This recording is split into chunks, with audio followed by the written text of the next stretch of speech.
Hello friends, இந்த வீடியோவில் நம்ம எதை பற்றி பார்க்க போகிறோம்னா டிவிஎஸ் ஸ்டார் சிட்டியை பற்றி தான் பார்க்க போகிறோம். ஒரு கஸ்டமர் ஒருத்தர் கிக்கர் அழுத்த முடியலன்னு சொல்லி எடுத்திருந்தாங்க.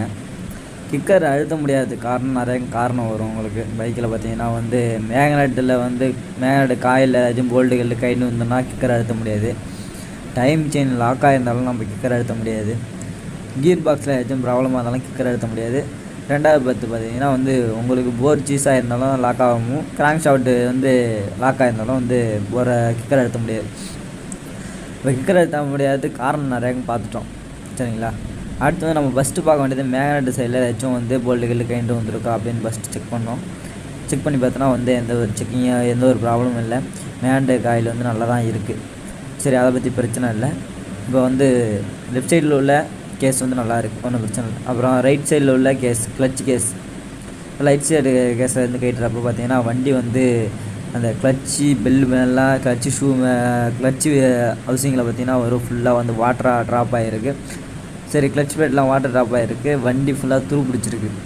நம்ம கஸ்டமர்கிட்ட கேட்ட ஒரே கேள்வி வண்டி மழையில் நிப்பாட்டிருந்தீங்களா இல்லை வேறு ஏதாச்சும் பண்ணீங்களான்னு கேட்டதுக்கு வண்டி கஸ்டமர் என்ன சொல்லிட்டாருன்னா, வண்டி 3 மந்த்துக்கு முன்னாடி நான் வண்டி சர்வீஸ் பண்ணேன், இன்ஜின் ஒர்க் பண்ணி பார்த்தேன், வண்டி நல்லா தான் இருந்தது.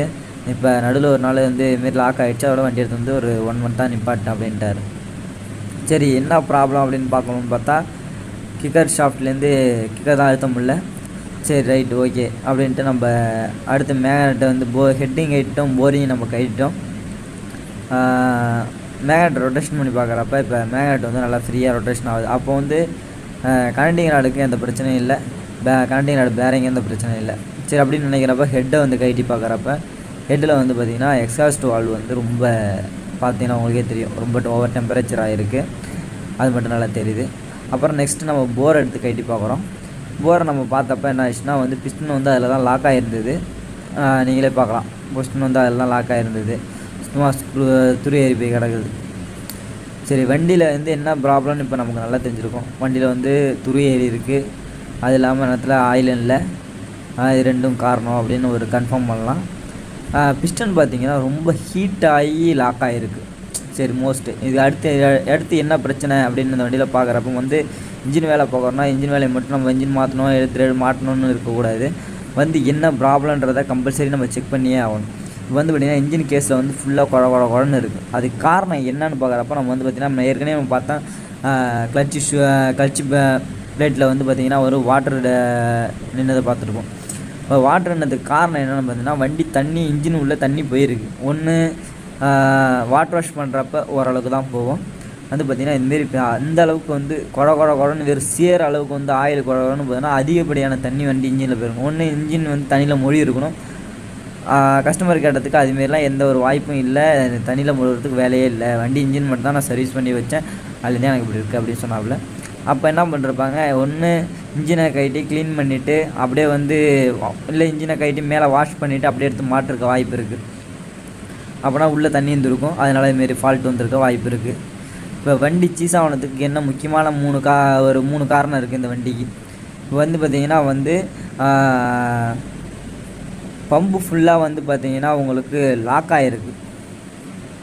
கிளியராக தெரியும்னா பார்த்திங்கன்னா அது பாருங்கள், பேஸ்ட் கஸ்டமர் வச்சாங்களோ இல்லை மெக்கானிக் ஷாப்பில் வச்சாங்களோ சரி, பேஸ்ட் அதிகப்படியாக கிளச்சு கேஸில் வச்சுருக்காங்க. அதனால் பம்பு ஹெட்டுக்கு ட்ராப்புக்கு ஏறலை. அது மட்டும் நம்ம கிளியராக தெரியுது, சரிங்களா? ஒரு ஃபால்ட்டு. ரெண்டாவது பார்த்திங்கன்னா இன்ஜினில் தண்ணி இருக்குது, ரெண்டாவது ஃபால்ட்டு, சரிங்களா? மொத்தம் 2 ஃபால்ட் இருக்குது நமக்கு. இப்போ நம்ம பார்த்ததில் நம்ம நல்லா தெரியாது. அப்போ வண்டியை க்ளீன் பண்ணி நம்ம போட்டால் போதும். ரெண்டாவது பார்த்திங்கன்னா பேக்கிங்கில் பேஸ்ட்டு போடுறப்போ ஒரு நார்மலாக அளவுக்கு பேஸ்ட்டு போட்டிங்கன்னா போதும். அதுக்கு நான் அநியாயத்துக்கு அள்ளி வச்சு பூசி போட்டிங்கன்னா உங்களுக்கு ஆயில் சர்க்குலேஷன் சுத்தமாக ஆகாது.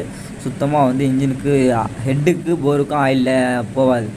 மெயினாக இதுலேருந்து தெரியுது, வண்டியில் உங்களுக்கு ஹெட்டுக்கும் போருக்கும் ஆயில் சர்க்குலேஷன் சுத்தமாக கட் ஆகிடுச்சுன்றது மட்டும் நமக்கு கிளியராக தெரியுது. அப்போ அதை மட்டும் கிளியர் பண்ணிவிட்டு நம்ம நார்மலாக வண்டி இன்ஜின் ஒர்க் செய்கிற மாதிரி போடலாம். இப்போ பார்த்திங்கன்னா பேக்கிங்கில் எவ்வளோ பெரிய லவர் இருக்குது பார்த்தீங்களா? அப்போ அவ்வளோ பேஸ்ட்டு போட்டிருக்காங்க. அவ்வளோ பேஸ்ட்டு போட்டதுனால ஃபுல்லாகவே லாக் ஆகிருக்கு. இப்போ பார்த்திங்கன்னா உங்களுக்கு கீழே நம்ம ட்ரைபோல்ட்லேருந்து பார்த்திங்கன்னா உங்களுக்கு மேலே ஃபில்ட்ரு கொடுத்துருப்பாங்க. அந்த ஃபில்ட்ருலேருந்து ஃபில்ட்ரு ஆகி தான் ஆயில் பம்புக்கு போகும். இப்போ ஆயில் பம்புக்கு போயிட்டு ஆயில் பம்புலேருந்து தனியாக உங்களுக்கு தெரியும், அது ஒரு நீட் பைப் மாரி போடுறது மாரி அது வழியால் தான் நம்ம கிளட்சி கேஸுக்கு ஆயில் வந்து பம்ப் பண்ணும். கிளட்சி கேஸுக்கு ஆயில் பம்ப் பண்ண பிறகு உங்களுக்கு கிளட்சி கேஸ்லேருந்து கிராங்க் ஷாஃப்ட்டுக்கு ஆயில் சர்க்குலேஷன் ஆகும். இப்போ இது மொத்தமும் தடை பண்ணிடுறதுனால அந்த வண்டி சீஸ் ஆகிடுச்சு. இது வந்து நீங்கள் வண்டி ஒரு சர்வீஸ் பண்ணுறீங்கன்னா வந்து பக்காவாக பார்த்து செய்யுங்க. ரொம்ப நன்றி நண்பர்களே. தேங்க்யூ.